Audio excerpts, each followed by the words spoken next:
For the senior research project, you will not be using Google as a platform for finding articles. So for this project, I'm going to try to teach you how to use scholarly databases, hopefully to prepare you for college. When you go to college, you'll be using these kinds of databases. Some of them will be the same databases for any of your courses. So this skill is not just something that's going to help students going into the English field. It doesn't really matter what your future plans are, what degree you're hoping to earn in college. Research in college is a little bit more scholarly than perhaps you have been doing in the past in high school. So today I'm going to teach you how to find scholarly credible sources for this project and for all projects, really. So how are you going to get to some of these databases? Some of the databases I'm about to show you can be found through ClassLink, which was called Launchpad before. So if you go onto your Fulton County account, this is where you have access through ClassLink. If you'd like to pause me in this video right now and go do that, you're more than welcome. Just to give you some background in case this term is unfamiliar to you, a database is kind of like a library. It's a library on the computer that hosts lots and lots of different articles, journal articles, books, all these kinds of resources, pictures, newspapers from the past. So a database is just like an online library of resources. It's very similar to the online database of resources that we call Google, but these are the academic ones that we're going to try to use.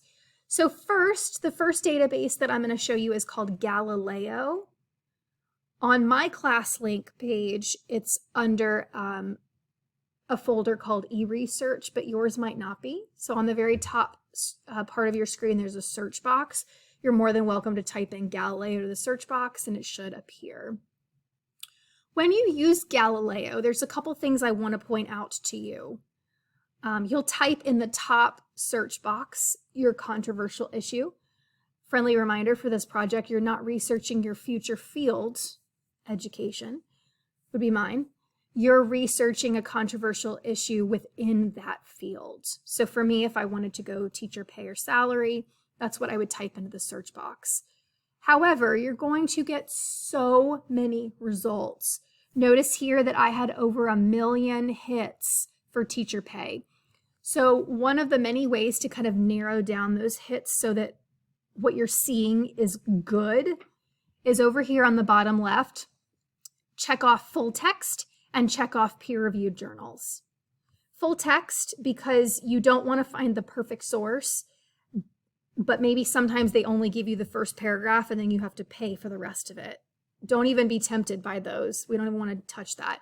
So if you check off full text, you'll get only full pieces. Peer-reviewed is something you always want to use in your database research. Anytime you see the option of only looking for peer-reviewed sources, do it. Peer-reviewed means that someone scholarly wrote the text and one of their scholarly peers, colleagues, whoever, has double-checked it, fact-checked it. And so a peer-reviewed document is double as credible. So peer-reviewed texts are perfect for our research and for collegiate level research. So definitely check off peer-reviewed anytime you can in any kind of advanced search. Okay, so Galileo could yield you some results, perhaps not. It just entirely depends on the topic that you have. So here's another resource. You can go back to ClassLink. Another option is called macinvia, super colorful. Macinvia is really cool because on macinvia, you can actually access a bunch of different databases. And so when you go over here where my red circle is and click on databases, all these databases pop up. Galileo's on here also. Gale is great. If you click on online databases, you'll see a few new ones. Lots of options. So macinvia is kind of like the hub of databases, some databases. There are lots of options in here. 3 of the ones that you might want to consider looking at, depending on your topic: global issues in context, JSTOR, opposing views in context. I would imagine you would find something in one of these 3 through macinvia. Okay, JSTOR is a really great resource for the humanities. So for me, teacher pay, I was able to find, 150,000. When I type in teacher pay up here, if you go to advanced search, you're able to then, narrow it down just a little bit, peer reviewed, full text, all that stuff. Once you click on the articles, you definitely want to download them, save them, have them once you are dead set on using them. Okay, and another resource that's actually not through ClassLink. This resource can be found through Google. I don't know why, I'm not a researcher, but the ERIC database is free to everyone in the world. It's eric.ed.gov. To get to it, I just Google it. Doesn't mean it's through Google, it's still a database, but all the information on the ERIC database is free for all people. So you'll type your controversial issue in here. Hey, look, peer reviewed, check off peer reviewed only, check off full text. And once you do that, then you get all these wonderful results that are free to all of you. Okay. When you click on one of them, when you click on any of these, here's an example: teacher merit pay. Here's all the information you need to know about it, where it came from, the publication. But over here is where you will be reminded that this text was peer reviewed. You click on the PDF right here, save that PDF onto your device so you have it forever and ever. You'll see here that the type of text is a journal article. And that's really all you need to know. Okay. My suggestion to you, I've been doing research for a long time. When I went to college, I had to learn how to do this. And so I'm trying to give you guys a leg up now with this process here in high school. But there is a learning curve.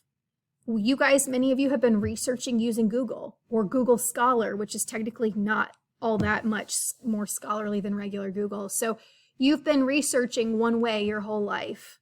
And while I love Google just as much as you do, it's not the place we want to do scholarly academic research.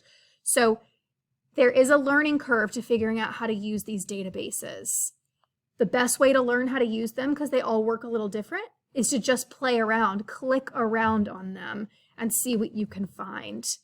My prediction is that not all of these databases I just shared with you will work for all of you. Depending on your topic, some might work better than others. You might not find anything in ERIC. That's fine. Maybe you find a bunch of stuff in Galileo. And that's why I've given you so many options. You will be able to find plenty of research as long as you persevere and keep clicking around on these different databases. You will find plenty of stuff. You just might not find it immediately. You might have to dig. Okay. And so again, the best way to practice and to find this information is to click around, give yourself some time, play around on these websites on these databases until you can find some good quality research about your topic. So some upcoming deadlines. Your topic was due on Monday. Okay, this PowerPoint's from Monday, and I'm just now recording it. So on Monday, you picked your topic. I would hopefully approved your topic. Your next step is to work on your research journals. Okay, research journals 1 and 2 are due by Wednesday of this week, 11:59 p.m. on Teams. Research journals 3 and 4 are due Friday, also on Teams. Okay, to give you a little bit of information, right now you're looking at the SRP document that you have access to on Teams and our class calendar. This is the template for the research journals. Okay, I have this listed as an assignment on Teams already, so you can just type right into it. The more time and energy you put into the reading of your sources, your research, and doing the research journals, I promise you, the easier the following steps of this process will be.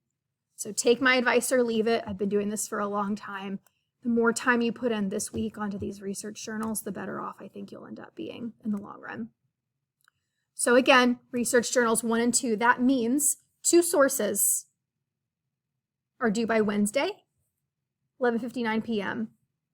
2 more sources are due this Friday, 11/6, also by 11:59 p.m. Okay. Hopefully this was helpful and that you understand the databases a little bit more. The database PowerPoint has been posted to our class calendar and Microsoft Teams, so you have access to all of this information on the PowerPoint as well. Okay, good luck.